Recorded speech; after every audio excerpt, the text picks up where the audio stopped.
You thought love was the key to eternal happiness. But what if that key led you straight into the abyss of betrayal? When a wife hides a dark secret, her husband chooses a painful revenge that will tear everything apart in a shock you never saw coming. This story will make you ask, can love survive the brutal sting of betrayal?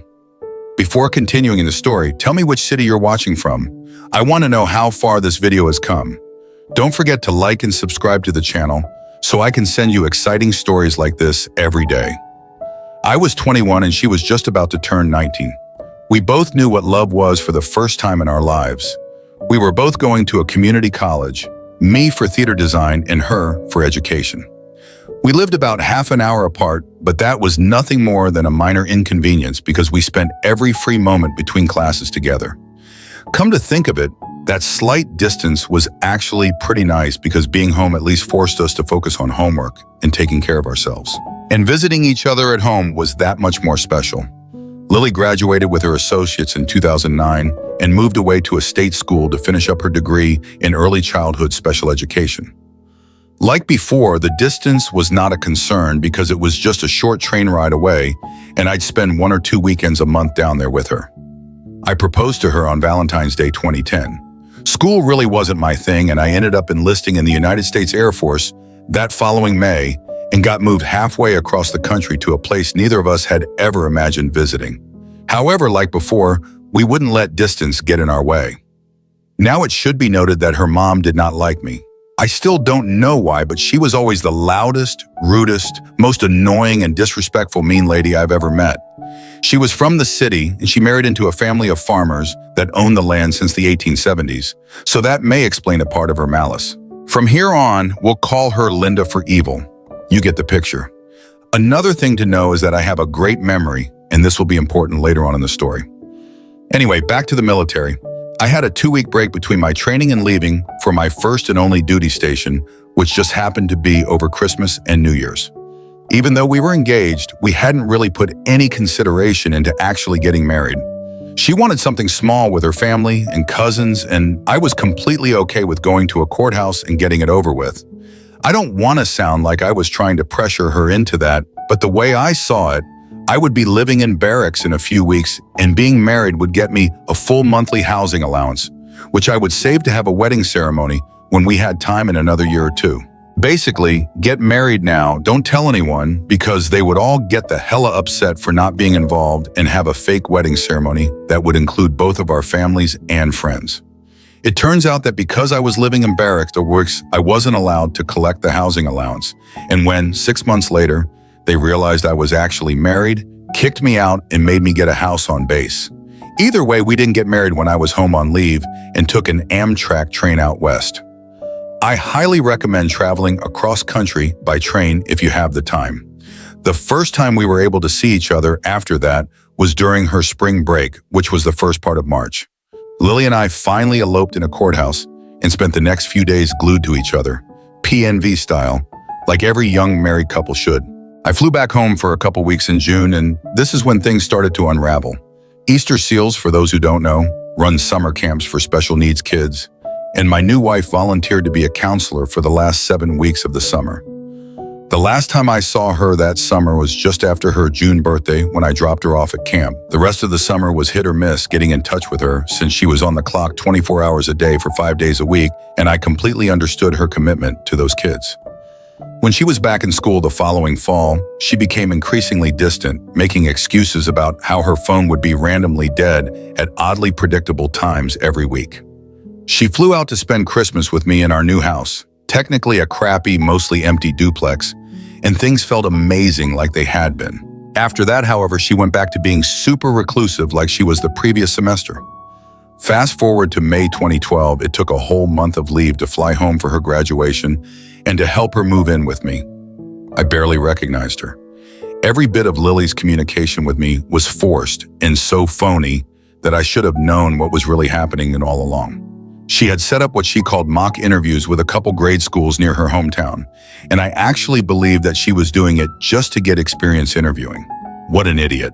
When I finally started to catch on how serious she was about getting a job in our home state, she broke down crying and made it seem like I was forcing her to choose between me and her career.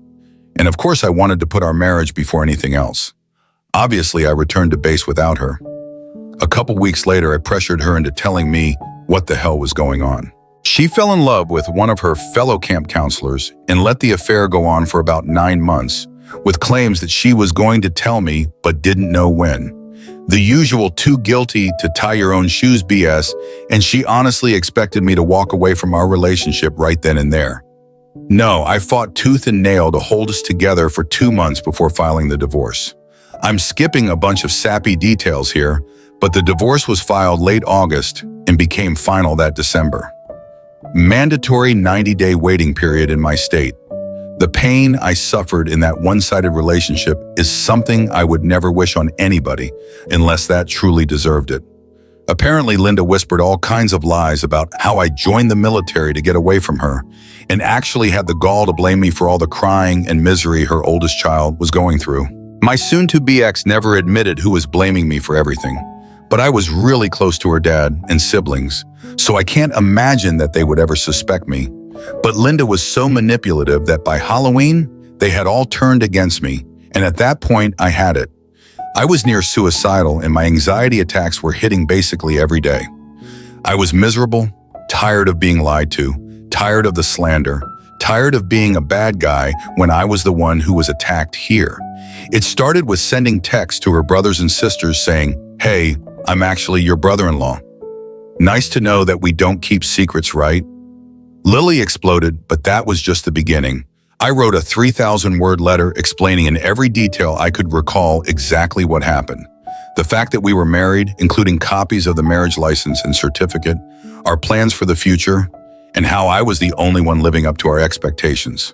Where she met the guy she was cheating with, his name, address, phone number, camp counselor name, so Lily would have a harder time refuting it, and a bunch of other information that she made me keep secret from them. I sent copies to everyone in her extended family. Well, everyone I had an address for, her roommates, the summer camp she worked at, close professors she had brought up in old conversations, and the principal of the school she ended up working at. Calling the fallout catastrophic is an understatement. Her super devout Catholic family basically disowned her.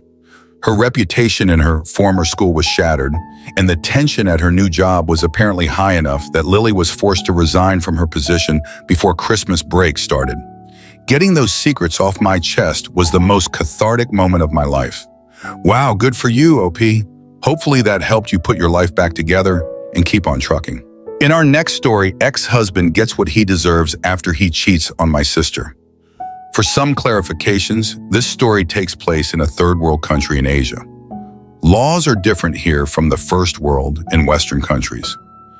This took place in the Philippines. Our country is a conservative and Catholic country, so marriage and married life is held sacred, and any idea of divorce or separation of spouses is frowned upon by most traditionalists.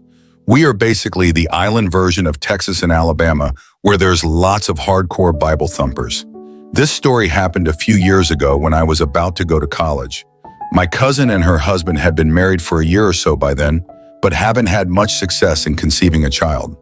We live in a Southeast Asian country, and surrogacy isn't legal for some reason, so that option was not in the cards for them. They talked about adopting, but both of them really wanted a child of their own. Anyway, after a few months more of trying, they decided to just postpone it for a while, considering they're still young as both are in their early 30s. Contrary to popular belief, women can still get pregnant at 30 until 39. 40 is the high-risk, slim chance age. They instead decided to focus on their respective careers and travel whenever possible. All in all, they were having a great life, on the outside that is. About a few months later, my sister noticed a few things, nothing too drastic. Like her husband would receive these late-night calls. Husband is a doctor, and he would go to the other room to take it. Her husband always clearing the history in their shared desktop computer at home. Him having to go overtime way too often. Sister asked me and some of our cousins on what to do. At the time, I was dating a guy, pretty tech-savvy, who on multiple occasions hacked my Facebook, but that is for another story. So I asked him for help. Within 2 days, we had his Facebook, Gmail, and Instagram account. We found nothing. I thought, okay, weird, maybe sis is being paranoid. Then I had a thought, what about his Viber? After a bit more digging, we were able to get a hold of his Viber, and boy, did we find things. This a-hole had been cheating on her for almost half a year. We found dozens and dozens of messages between him and some girl. In one of the messages, the girl even admits that even though he is married, she loves him and likes the thrill of being with a married man. It made me and my boyfriend then sick. The girl was just a few years older than me in her early 20s. They're even exchanging nudes with each other and talking about their little hookup. I was absolutely heartbroken. My older sister always wanted a family of her own, and this scumbag, whom she thought was the love of her life, had just did this to her. I told my boyfriend to save all of it in a hard drive and log out of the accounts. I was hesitant at first to tell my sister, but I knew she deserved the truth. A few days after debating it with myself, I finally showed her everything. As expected, this broke her. She cried and cried. I was crying along with her, as I didn't really like seeing her like this. After hours of us both sobbing, I decided to get her to get revenge. My sister was never the vindictive type. She was often the timid girl who let people get away with everything because she didn't like confrontation. She was heavily bullied for this during her school years, according to our other cousins that were her age. Now for the revenge. I told my sister of the plan. As she wasn't really planning on revenge, she wanted to just file for an annulment. Divorce isn't legal here too, but I knew someone had to teach that jerk not to mess with our family. I told her to pretend everything was okay and that she was oblivious to his cheating. It took a good amount of coaxing, but she finally agreed. I decided we needed to catch them in the act because despite the overwhelming evidence, I had a hunch they would deny it. A week later, my sister called me and told me that her husband messaged her from his work. He told her that he might work overtime again at the hospital and would just be sleeping at their condo that was about 10 minutes away. She said sure and called me almost immediately. I smiled and told my sister to meet me at the restaurant across the condominium where her husband would be. I arrived there alone and waited for my sister. A few minutes later, she arrived. Lucky for us, their condo unit was outfitted with CCTV cameras you can view on your phone, tablet, computer. Husband was not fully aware of this since when they got the condo, it was my sister who took care of outfitting the unit with furniture and stuff. He only signed the paperwork with her at the beginning and rarely had hand in it.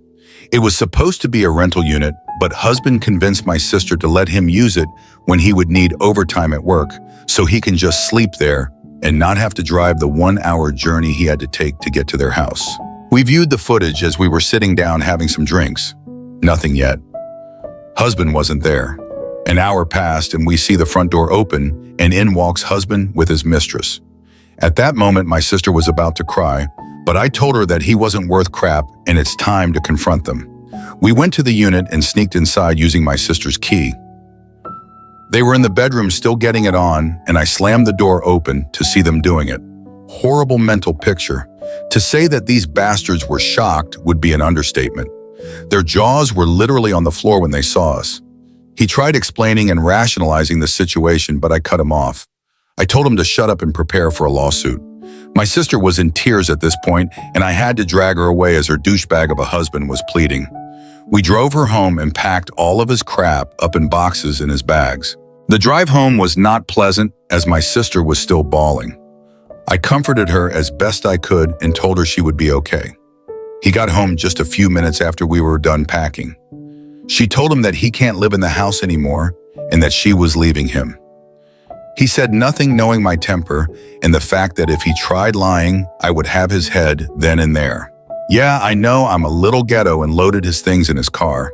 The next day, I got the evidence from the hard drive and sent it to the board of the directors of the hospital he worked in, the medical board, all his colleagues, friends, and family.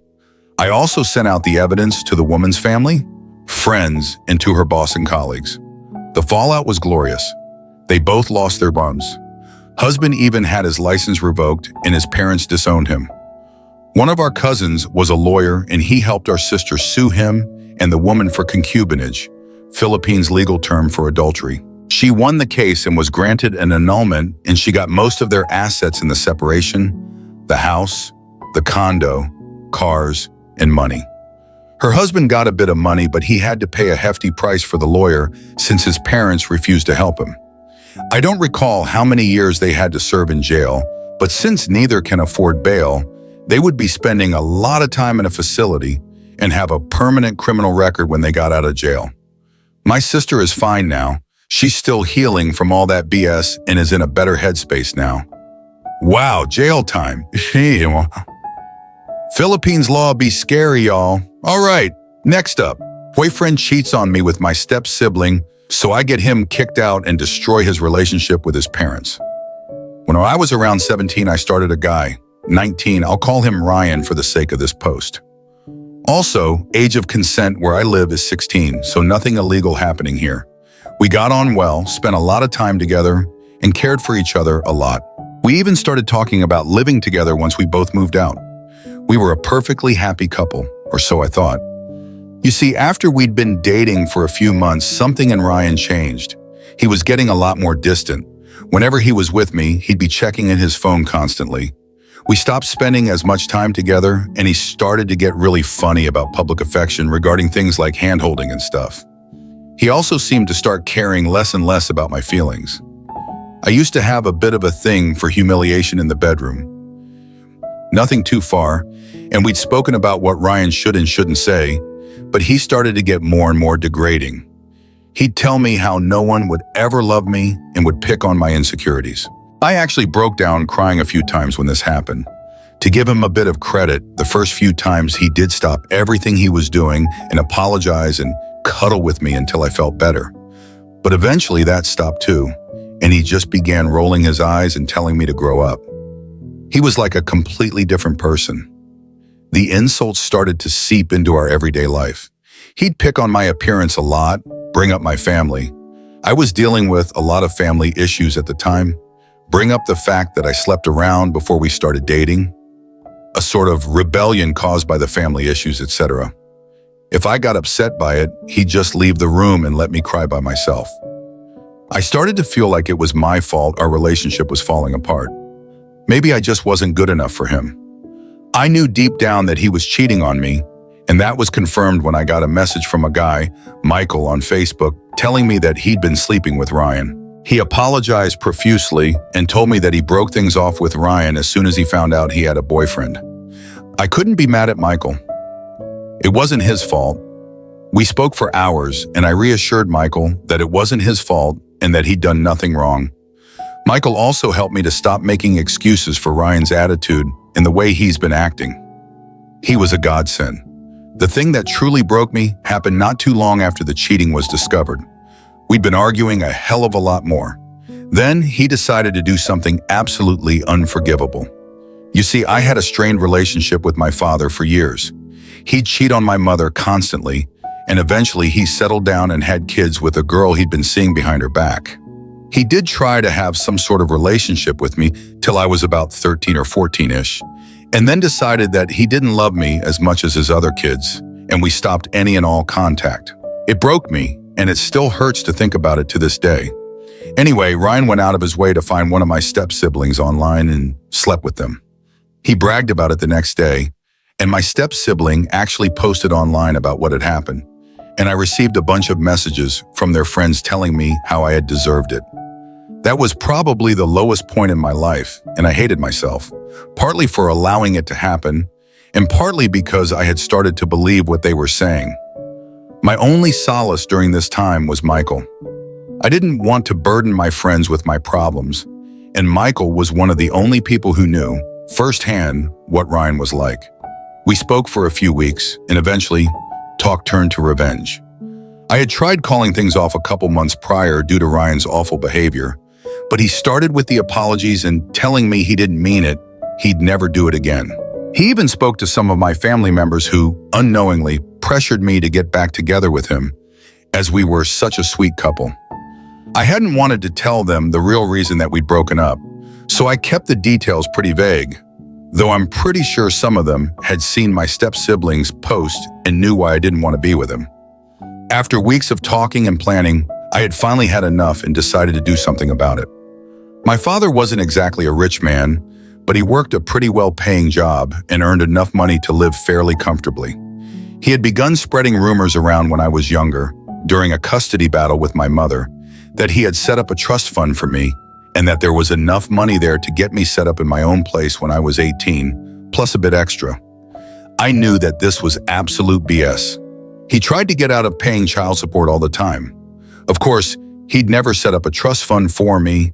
However, Ryan didn't. We'd never spoken about it a lot, but he'd heard the rumors, and I just always say what I told you folks. My father was an appalling parent who grudged paying my mother child support. So why the hell would he set up a trust fund? But Ryan wouldn't listen.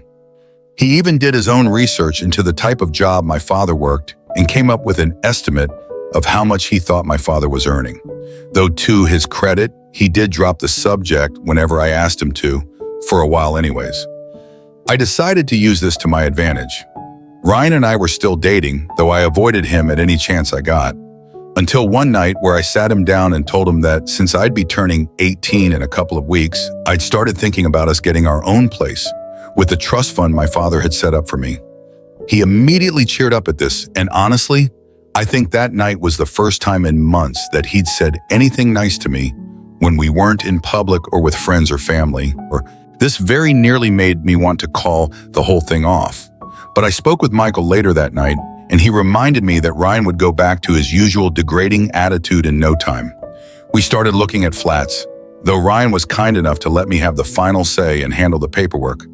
Because how could he possibly go out and cheat on me if he had to sort out the paperwork for a flat? I was a little surprised by this, to be very honest, as I'd always thought that he'd want his name on the paperwork and everything, so I couldn't kick him out. But by this point, he'd slept with my step-sibling, degraded me, smashed my self-confidence to pieces, and cheated on me regularly. I think by now he thought that I wouldn't kick him out no matter what he did. Anyways, I started taking up extra shifts at work to try and save enough money to actually move out. Not with Ryan though, oh no. I was moving in with my friend Sophia. We had both been thinking about moving out for a while anyways. And though, why not just be roommates? We found a cute little one-bedroom flat that was close enough to our college and work and started getting stuff sorted to move in. I also didn't want to bring any trouble to my mother's door if Ryan started kicking up a fuss.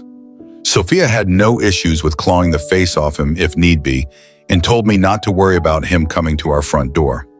Then came the next part of the plan. I waited till a week or so before Ryan and I were supposedly moving into our own flat and stole his phone for a few minutes. He'd stopped caring about leaving his phone unattended and would sometimes flat out brag about how lucky he was to be able to sleep with whoever he wanted and come home to a little B-word who'd make him dinner. So that day when he went for a shower, he wasn't all too bothered about taking his phone with him. Perfect. I went onto his phone, deleted my number from his contacts, and changed the name of his MM's contact as mine. Pleased, I went to the kitchen, smashed one of the plates. It was my mother's, but it was a cheap one from a local shop, and I did replace it as soon as possible. I left for work once everything was done. My mother had left for work a couple of hours prior, so she was safe. I just needed a reason for him to get pissed off. And oh boy, did he get pissed off. His first reaction was to text me, calling me all the disgusting names under the sun. Except it wasn't me he texted, it was his mom. I texted her in advance and told her that I hoped she'd forgive me, but she had to see what her son was really like. She'd never tried to defend him, as much as she just hadn't known quite how bad his behavior was. She'd actually called him out a couple of times where he'd slipped up and been harsh with me when she was there. She went apeshit. I never found out exactly how their argument went, as she phoned him to scream at him and call him out for his crappy behavior, finally seeing how horrible her son was. It didn't help that she'd been sent screenshots of some of the times where he'd admitted to cheating. She was absolutely disgusted by her son's behavior and phoned me to apologize on Ryan's behalf. It wasn't her fault though. He's old enough to know how to act like a dang adult. He wound up telling his mom essentially that her opinion didn't matter, as he'd be moving in with me anyways. Needless to say, when he called me on Facebook after I deleted my number from his phone, I took some satisfaction in telling him that we weren't moving in together, that the trust fund wasn't real. I'd already told him that in the past, he just refused to listen, and that I'd moved in with Sophia. I was called all the sluts and whores under the sun. His voice sort of turned to white noise after a while. I told him we were over and hung up, blocked him on everything. He had to run back to his mom and dad, his tail between his legs, and they took him back for a little while. Though after a bit, the arguments became too much and his parents kicked him out. He stayed with a couple of friends for a few months before he managed to get his own place. His parents, especially his mother, have not been the same with him since. I still talk to his mom on occasion. Lastly, Michael and I took the liberty of sending screenshots of Ryan's abuse to as many of the people he had been hooking up with as possible. A couple of sleepless nights were spent trying to track people down on Facebook. Part of it was to get back at Ryan, but most of it was just to make sure that none of them got roped into a full-on relationship with him and had to deal with all the crap I'd gone through. The story shared above is not just a tragedy of love and betrayal, but a profound and transformative lesson about honesty, trust, and the unavoidable consequences of secretly hurting others. It's a powerful reminder of how fragile relationships can be and how the choices we make, especially the painful ones, can reverberate throughout the lives of those involved. Betrayal in its cruelest form is never just a fleeting mistake. It's a decision that once made can completely alter the course of lives, destroy futures, and leave irreversible scars on everyone it touches. The wife in this story didn't just lose the love of her life. She lost everything she had ever held dear: her family, her career, her self-respect, and her honor. Her choices led her down a path of destruction, one that no amount of apologies or regret could undo. The painful reality is that every action has its consequences. Revenge, while harsh and unforgiving in this case, served as a painful but necessary means of restoring justice. The most significant takeaway from this story is the undeniable truth that trust, once lost, cannot be easily regained. Trust is the foundation on which love and strong relationships are built. When trust is broken, it's like a crack in the very core of a relationship. No matter how hard we try, it can never truly be fixed. Betrayal leaves deep, invisible scars that are not easily healed, and sometimes the wounds are so deep that they never completely fade. The most important lesson this story teaches us is not only about the damage betrayal can cause, but also about the power of choice. Life is full of choices, some simple, some agonizingly difficult, but each one shapes the path we take. In this story, the character is faced with an impossible choice: to forgive the one who betrayed them, or to stand up and fight for their own dignity, their own values, and their own sense of justice. It's easy to feel lost, to feel as if there are no good options, but one thing is clear: it is your choices that will define your future. This story is more than just a painful tale of heartbreak and regret. It's a cautionary tale that reminds us of the consequences of dishonesty and betrayal. It serves as a wake-up call, urging us to never take trust for granted and to always cherish the relationships that matter most. Whether in love or in life, we all face moments where we must make tough decisions that could alter the course of our future forever. When you are faced with betrayal, it may feel like the world is crashing down around you, but do not shrink back in fear. Stand tall, confront the truth, and seek justice, not just for those who have wronged you, but for yourself. Because in the end, it's not about revenge. It's about reclaiming your power and finding peace within yourself.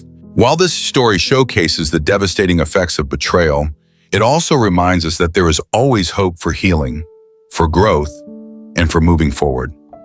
Yes, there will be pain and loss, but there is also strength, courage, and a path to happiness. The most important thing is not to let those dark moments define you. Rather, it's how you rise from them, how you rebuild your life, and how you regain your peace that truly matters. We hope this story has given you the opportunity to reflect on the important values in life, the importance of trust, honesty, and the power of choice. Sometimes the greatest lessons come from the most painful experiences, and in those moments, we often learn the most about ourselves and the world around us. Don't forget to subscribe to our YouTube channel so you won't miss out on more captivating stories, meaningful lessons, and thought-provoking discussions that will help you navigate life's challenges with strength and wisdom. We are constantly updating new content, from emotionally charged real-life stories to profound lessons that will change the way you look at the world. Join us as we continue to explore more stories that inspire, challenge, and teach us invaluable lessons. By subscribing, you'll be part of a community that values the lessons life has to offer. Together, let's learn from others' experiences and share in the wisdom that comes from overcoming adversity. Make sure to hit the subscribe button and turn on the notification bell so you won't miss any of our latest updates. We promise to continue delivering high-quality videos that will not only entertain, but also empower you to change your perspective on in life and lead a more fulfilled and intentional existence.